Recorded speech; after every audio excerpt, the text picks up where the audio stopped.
All right, guys, welcome back. This is Crooked Leg here in the Kansas City War Room. We are looking at January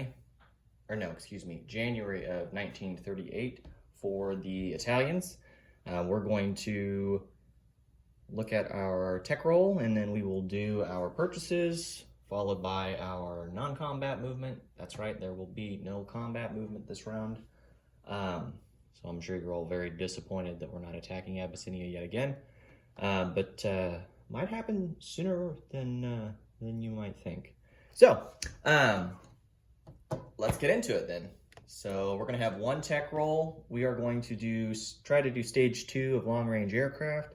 So we'll need a 7 or higher. And we got a 10. So let me zoom in over there so you can see that. There's a 10 there. It's just upside down. So we got that. So we'll move up to stage 2. And forgive me, I don't think I updated for the British and French. I believe the British moved up to stage 2 as well on long-range aircraft. I'll have to go back and look at the British. I know one of them, or possibly both, got moved up as well, but I'll get that updated. Purchases, we have $10 as the Italians to spend.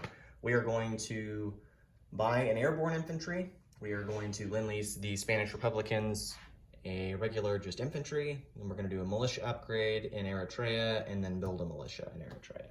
So, $10. Let's go ahead and get into non-combat movement. So,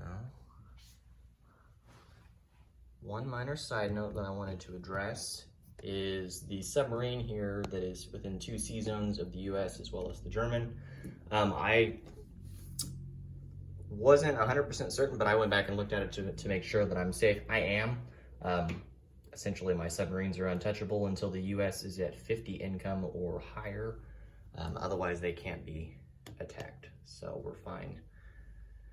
Fine to do our research development there off of the coast of the US as we smuggle goods out via the Italian mafia in New York. So, all right. Let's see. So we're going to have non-combat movement here in the north. So we're going to take this airborne transport, and he's going to go 1, 2, drop the airborne infantry in Sardinia, and then he's going to go back to northern Italy. So that's an easy enough move. Let's see. Down here in the south, we are going to take the transport here in C zone 82, and he will go 1 to 81 and pick up the fighter and actually we'll do the fighter and the infantry from Tripolitania. No, we'll do the fighter and the infantry from Tobruk. So we'll now go, so he went 1, we'll go 2 and drop them down here, and you guessed it, Eritrea. So that's done there. The coastal subs.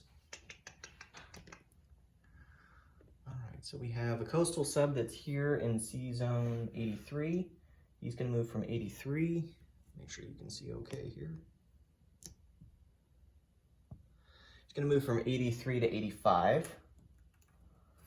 So that's done there. And then the coastal sub in C zone 82 will move to C zone 83. You can see that okay.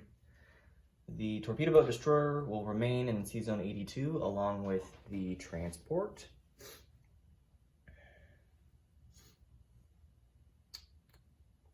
Let's see what else are we going to do.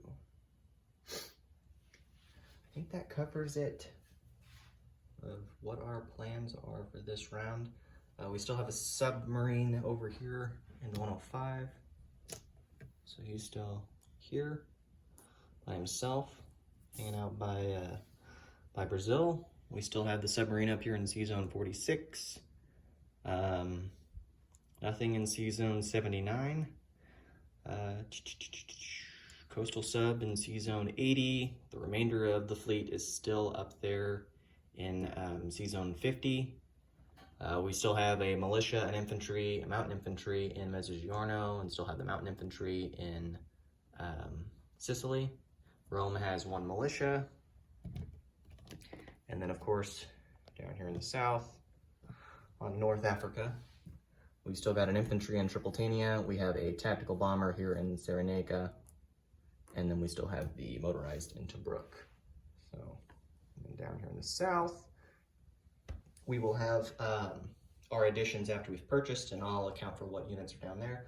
So let's go ahead and get into our purchases and placement. So the infantry that we are lend-leasing to the Italians, or not Italians, from the Italians to the Spanish nationalists will come from northern Italy and will go all the way around and will be delivered in Austria-Navarre. So we'll do that. So there's now 2 infantry in Austria-Navarre and then artillery. Next, we are going to do the airborne infantry, and he'll go to northern Italy. Without a problem there. Okay.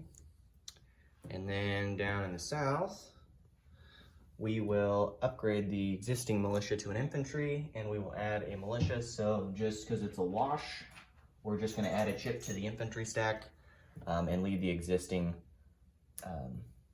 militia that's there. So I'm going to ship out that other infantry that got moved down there by the transport. So we now have 8 infantry, 1 militia, and 2 fighters in Abyssinia. I'll ship out this fucker too. Okay. So there's a setup right now in Abyssinia. We've got 2 fighters, 1 militia, 8 infantry in Eritrea, and then we still have the 1 infantry and the cavalry here in Italian Somaliland. Correct me if I'm wrong, but I did review the rules with Abyssinia. It looks like the Abyssinians are only authorized to attack into Eritrea. I didn't see any mention that they're able to attack into Italian Somaliland, but let me know in the comments if that's incorrect and if they are able to attack into there. Definitely would like to know one way or the other, but like I said, looked over the rules and didn't see anywhere in the section that it mentioned that it was able to attack in any other territories other than Eritrea. But otherwise, I believe that is it for the Italian turn. So we will collect our $10 as the Italians. And we spent all of our income this round. And so now we will turn it over to the Americans with Boston Bruce and see what they buy, or if they continue to build up their income, as we anticipate that there is a deal in place with the Russians, as the Russians continue to send military aid to Abyssinia. Pretty sure that there's definitely some back channels going between the Soviets and the Allied powers. So, otherwise, the only other thing I guess we'll kind of come over here and talk about would be the KMT. Not looking so hot at the moment for the force over here. Oh shoot, I didn't put down the Japanese buys. Okay, well, we won't look over there then. So shield your eyes. We just updated earlier, but I gotta put their purchases in place. But nevertheless, yeah, it'll be interesting to see what happens in China. Very interesting moves with the British, as they haven't really been beefing up or building up their forces in London. Although I'm sure that they are baiting me because they want that big income increase for the U.S. So I appreciate the baiting. But nevertheless, that ends the turn for the Italians, and we'll turn things over to the U.S. So thanks for tuning in, guys.